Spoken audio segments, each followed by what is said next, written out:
Do you like to pull pranks? I do. If they're funny and harmless, if they don't hurt anybody. I want to show you some of my favorite mom pranks. When my kids were younger, they would do chores around the house. And if they wanted something, then I would say, well, you need to work extra. You need to do extra chores so you can earn some extra money.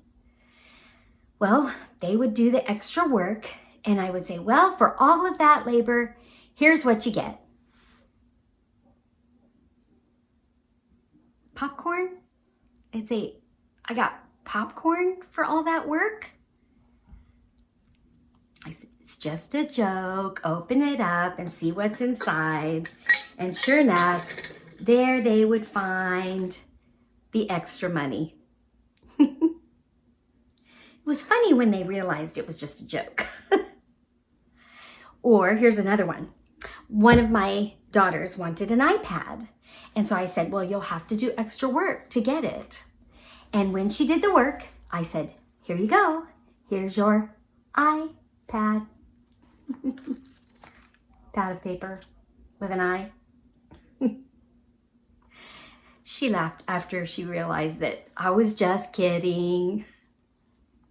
Well, we're going to see about a prank that was played on Jacob in the Bible.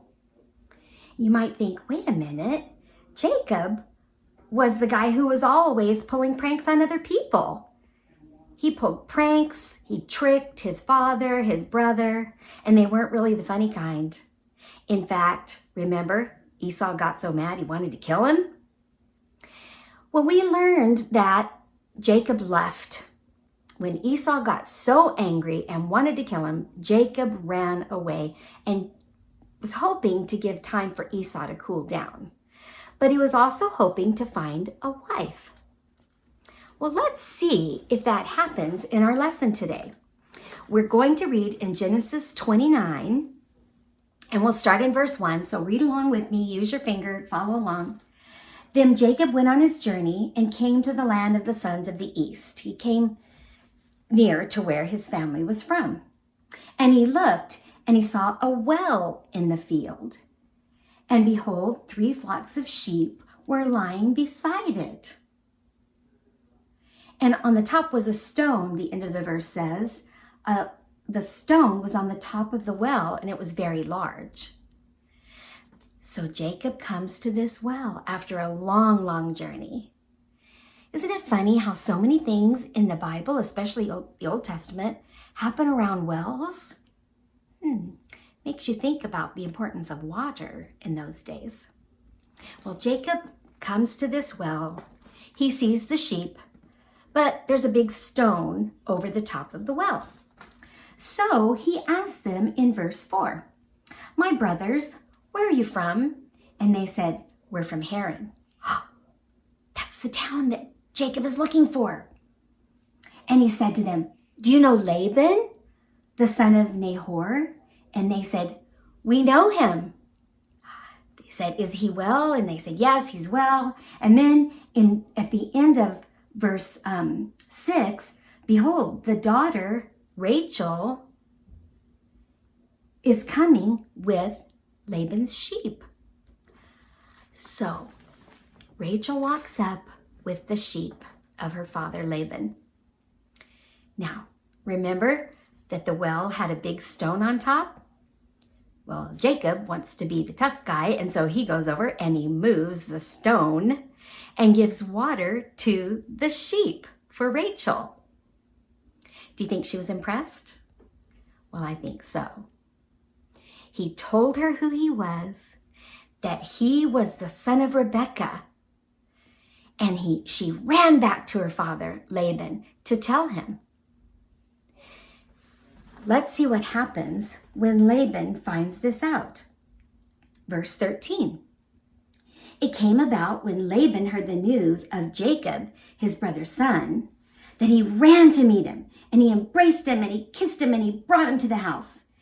And he told all those things they talked about all of these things together. You know, it's so interesting how people in the Bible reacted when they saw their relatives who lived far away. They were so excited. It had probably been years and years and years since Laban had seen his sister Rebecca. That might be a little hard for us to relate to because we can get on an airplane or we can drive in a car and go see our relatives, but they couldn't do that. Sometimes it would be years and years until they saw each other, maybe even never if one had moved away. So no wonder Laban is so excited to meet Jacob. Well, he invites him in. They share all the stories together, and then Jacob starts to help Laban with the work, helps him take care of the sheep, helps him do the farming, and he stays there. Then in verse 14, Laban said to him, "Surely you are my bone and my flesh." And he stayed with him for a whole month. Then Laban said to Jacob, verse 15, "Because you are my relative, should you serve me for nothing? Tell me what your wages will be. What do you want for your work? Popcorn? iPad? No." Laban had 2 daughters, verse 16. The name of the older one was Leah, and the name of the younger one was Rachel. Leah's eyes were weak, but Rachel was beautiful of form and face. Now Jacob loved Rachel, so he said, "I will serve you 7 years for your younger daughter Rachel." Wow. From that first meeting at the well, I think Jacob had fallen in love with Rachel. Now he's working and living in her father's home, and he says to him, "I would like to marry your daughter." You wonder, now why do you have to work to get that? Well, in ancient times, there would be a dowry exchanged when a man wanted to marry a woman. And it might have been money, it might have been goats and sheep and things like that, but Jacob didn't have anything. He didn't have anything to give Laban. So he says, "I'll work for you. That will be my gift to you. So I'll work for you for 7 years if you will let me marry Rachel." Laban agrees. Well, after 7 years, something happened. And by the way, I want you to know that the Bible says that Jacob loved Rachel so much that even though he worked for 7 years, he said it seemed like only a few days. That's how much he loved her and wanted to marry her. Well, when the evening comes for the wedding, everybody gets dressed up. They have a big feast, and Laban invited a lot of friends.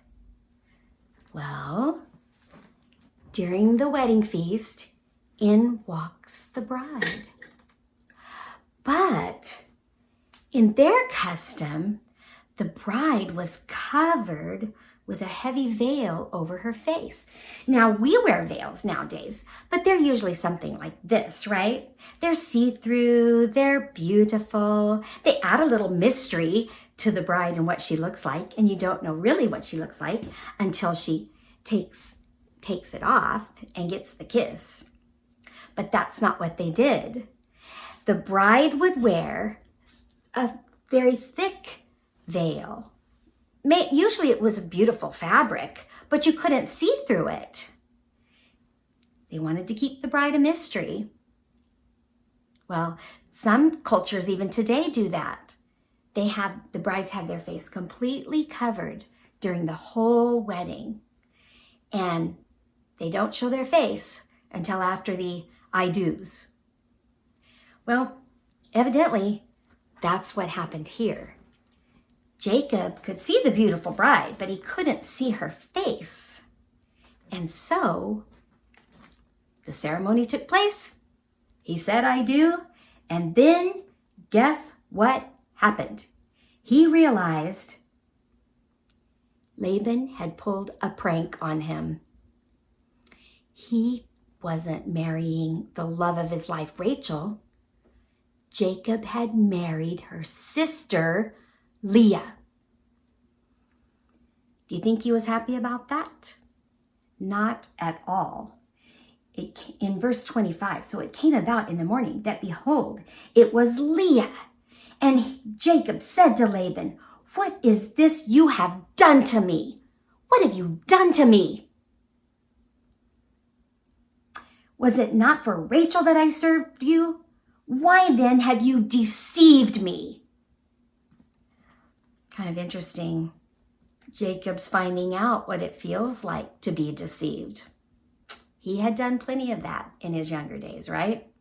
And now the tables are turned, and he's the one that has been deceived. Well, Laban explains to him, "It is our tradition here that the oldest daughter gets married first. So I gave you Leah instead of Rachel. But," he says, "if you will work for me for 7 more years, then I will let you marry Rachel too." Remember, in ancient times, men sometimes had more than one wife. Certainly not God's plan, but it did happen, and it happened here. Jacob worked for 7 more years. He didn't have to wait the whole 7 years this time. He just had to wait a week. So within 2 weeks, Jacob had 2 weddings and ended up with 2 wives. Quite the prank, don't you think? Quite the trick. Well, we're going to learn more about those 2 wives and Jacob, but that's our lesson for today. I'm wondering if you've ever pulled a prank. Do you pull tricks on people? Share it with me. Maybe you can tell me about it. Maybe you can even send me a video of you pulling a prank. But remember, it has to be something that's funny and something that's harmless. I'll tell you about one of mine. You know, Dash is my nephew, and so sometimes I give him Christmas presents and birthday presents. Well, this time it was his birthday, and he wanted a beanie.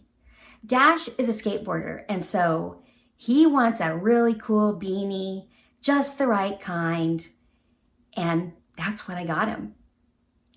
But I pulled a prank on him. I put it in a box that wasn't a beanie box at all. It was something like a puzzle box. And he looked at it and he went, "Oh, yeah, thanks. A puzzle?" I said, "Look inside." And he found the beanie and he loved it. It was a fun prank. So I'd love to hear about yours. Let me know. You have a great week.